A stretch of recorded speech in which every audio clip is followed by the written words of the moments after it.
প্রিয় বন্ধুরা, আজকে আমরা অটোক্যাডের কমন একটি বিষয় অর্থাৎ কপি এবং মুভ এই দুটি বিষয় খুব সুন্দরভাবে শেখার চেষ্টা করব, যদিও সহজ। তারপর আমরা যারা নতুন আছি তাদের জন্য অবশ্যই এটা সহজ এবং গুরুত্বপূর্ণ একটি কমান্ড। তো কপি কিভাবে করতে হয় সেটা আমরা দেখব। যে এখানে একটা আমি অবজেক্ট ড্রয়িং করেছি, তো এটা যদি আমি কপি করতে চাই তাহলে কি করতে হবে? এটা সিলেক্ট করতে হবে।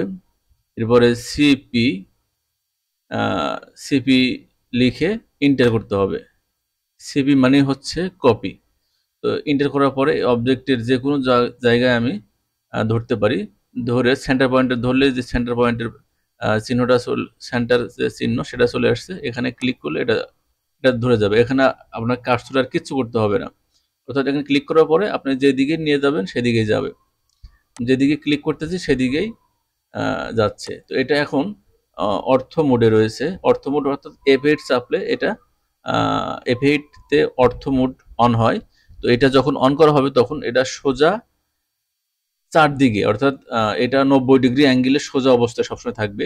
আর যদি F8 আবার উঠিয়ে দিই সেক্ষেত্রে সব দিকেই যাবে। এভাবে আমরা বিভিন্ন দিকে কপি করতে পারি। যত ইচ্ছা তত কপি করা যাবে, কোনো সমস্যা নেই। কন্ট্রোল জেড দিয়ে ব্যাক করলাম। আবার যদি এটা মুভ করতে চাই, অর্থাৎ এটা এই জায়গা থেকে জাস্ট সরে অন্য কোথাও নেব, তাহলে কি করতে হবে? অবজেক্ট আবার আগের মতোই সিলেক্ট করতে হবে, পরে এম এন্টার দিতে হবে। M enter. তাহলে এম এন্টার দেওয়ার পরে নির্দিষ্ট জায়গায় আমরা ধরবো, সাইটে বা মাঝে যেখানে ইচ্ছা ধরবো। ধরে যেখানে আমাদের এক্সপেক্টেড লোকেশন সেখানে আমরা এটা ক্লিক করব। ক্লিক করলে সেখানে মুভ হয়ে যাবে।